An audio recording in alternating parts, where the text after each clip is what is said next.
اليمن يا جماعة، اليمن مش ساكتة. اليمن قدرت توقف وتحتجز سفينة على باب المندب، وبقت مسيطرة على مضيق باب المندب. وده معناته ايه؟ اليمن بتقول لكم انا الوحيدة اللي واقفة مع اخواتنا يا عرب. سيشهد التاريخ ويشهد الله وقلوبنا كمان تشهد ان مفيش حد وقف معاهم غير اليمن. اهل العروبة اليمن، اهل الشجاعة اليمن، الدولة الوحيدة اللي حطت علم ديكها ودوكها تحت رجليهم ومشيوا عليه.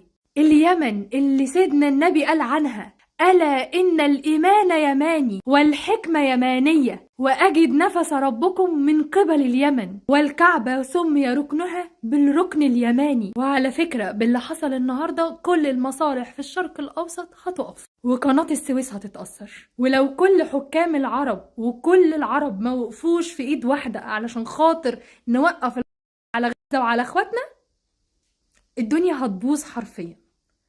ايدينا في ايد بعض ولو مرة لله.